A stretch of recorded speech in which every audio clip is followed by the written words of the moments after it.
నమస్కారం.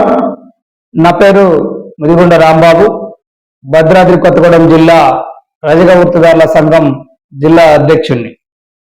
ఈరోజు ఈ వీడియో ముందుంచడానికి కారణం, ఇటీవల నాగర్ కర్నూలు జిల్లాలో కుమ్మెర గ్రామంలో గుడిలోకి టిక్కెట్లు లేని కుండా ప్రవేశించారని చెప్పేసి మన రజక జాతి ముద్దు బిడ్డలు మౌనిక, చంద్రకళ, గణేష్ వీరిని అదే గ్రామానికి చెందిన సర్పంచ్ తుకారాం అండ్ రెడ్డి సామాజిక వర్గం విచక్షణరహితంగా కొట్టి 6 గంటలు చిత్రహింసలు చేయటం జరిగింది, గదిలో పడేసి.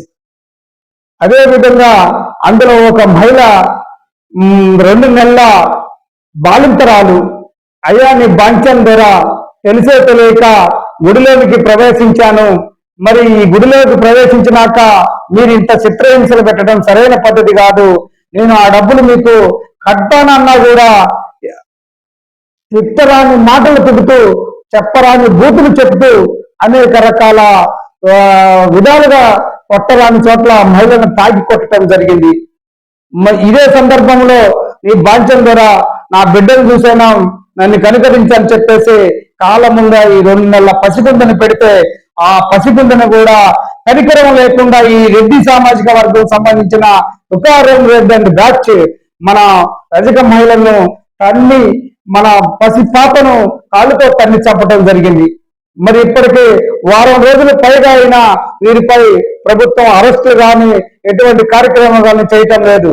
అంటే ఈ తెలంగాణ తెచ్చుకుంది రజకులకు రక్షణ లేకుండా పోవటమేనా?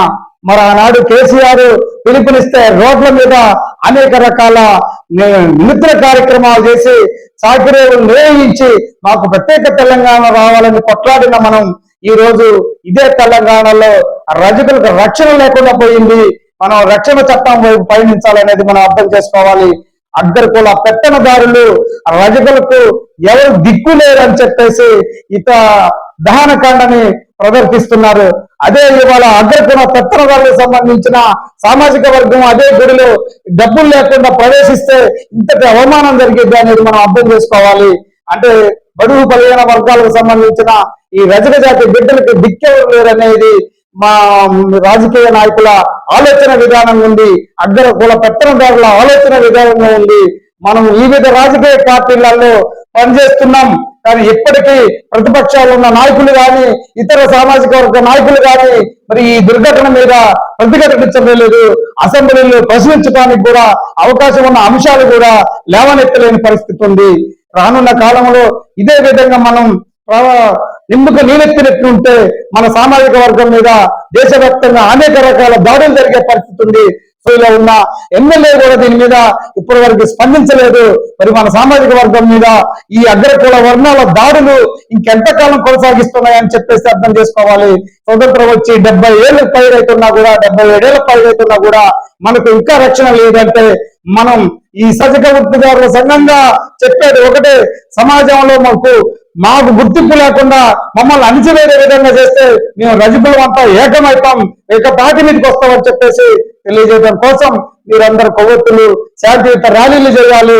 ఈ రోజు నుంచి జిల్లాలో అనేక రకాల బంధాలు మీరు ర్యాలీలు చేసి నిరసన తెలిపి మనం ఆ పసి గుడ్డి నాగర్ కర్నూలు జిల్లాలో చనిపోయిన మనం ఆ కుటుంబానికి ఆ ప్రగాఢ సానుభూతి తెలుపుతూ వారి చేసే పోరాటానికి మద్దతు ఇవ్వాలని, అదే విధంగా మనం చేసే ప్రతి కార్యక్రమంలో రజకులందరూ ఏకం కావాలని ప్రాధాన్యపడుతున్నారు. మన జాతి మీద జరిగిందని చెప్పేసి మనం అనుకోవాలి. ఈ అగ్రకుల పెత్తనదారులు స్వతంత్రం వచ్చి 77 ఏళ్ళైనా ఈ రజకులకు దిక్కు ఎవరు లేరని చెప్పేసి ఒక అంచనాకు వచ్చేస్తున్నారు. కాబట్టి మనకు రక్షణ చట్టం వైపు మనం పయనం చేయాలి. రజకులను ఎస్టీ ఎస్సీ వాళ్ళని తిడితే ఎలాంటి చట్టం ఉందో రజకులకు కూడా అట్లాంటి చట్టం కావాలని చెప్పేసి మనం ప్రభుత్వాన్ని డిమాండ్ చేయాలి. మనం ఏదైతే రాజకీయ పార్టీలో పనిచేస్తున్నామో ఆ రాజకీయ పార్టీ నాయకులతో చెప్పాలి, మాకు రక్షణ చట్టం వచ్చేదాకా మాకు మద్దతు ఇవ్వాలని చెప్పేసి మాట్లాడాలి. అసెంబ్లీలో ఉన్న మన ఎమ్మెల్యేలు కూడా దీనికి నిమ్మలికి నీరెత్తినట్టు ఉన్నారు.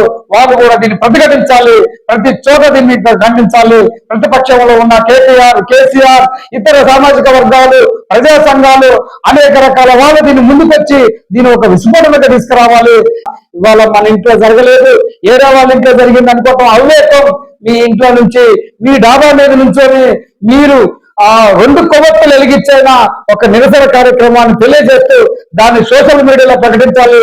రజకులు మేమందరం ఐక్యతగా ఉన్నాం, అవసరమైతే పూర్తి స్థాయిగా దీన్ని ఆందోళనకైనా దిగగా చేస్తామని చెప్పేసి మనం తెలియజేయాలని చెప్పేసి కోరుకుంటున్నాను. ఈ కార్యక్రమాన్ని జిల్లాలో పూర్తిగా విజయవంతం చేస్తారని చెప్పేసి కోరుకుంటూ రజక ఉద్యోగుల సంఘం జిల్లా అధ్యక్షులుగా పిలుపునివ్వడం జరుగుతుంది. అయ్యా సీఎం రేవంత్ రెడ్డి గారు ఇవాళ కర్నూలు జిల్లాలో జరిగిన దౌష్టికం, ఒక చాకల కులస్తులైన మౌనిక చంద్రకళపై జరిగిన సంఘటన ఈ ప్రపంచంలో మరి ఏ మహిళకు జరగకుండా ఉండాలంటే దోషుల్ని కఠినంగా శిక్షించాలి. అదేవిధంగా వారి కుటుంబానికి ₹1 కోటి ఎక్స్గ్రేషన్ ప్రకటించాలి. అదేవిధంగా ఒక్కొక్క సభ్యుడికి ప్రభుత్వ ఉద్యోగం కల్పించాలి. లేని పక్షంలో ఈ రాష్ట్రంలో ఈ సంఘ సామాజిక వర్గాలు మొత్తం కలిసి ఏకదాటిగా భారీ ఎత్తున ఆందోళన చేస్తాయని చెప్పేసి తెలియజేస్తూ పూర్తి స్థాయి విచారణ జరిపించి దోషులపై కఠిన శిక్షలు నిర్వహించాలని, అదేవిధంగా ఆ కుటుంబ సభ్యులకు ₹1 కోటి ఎక్స్గ్రేషియా ఒక్కొక్కరికి ప్రభుత్వ ఉద్యోగం ఇప్పించాలని చెప్పేసి కోరుకుంటున్నాం. జై రజిక.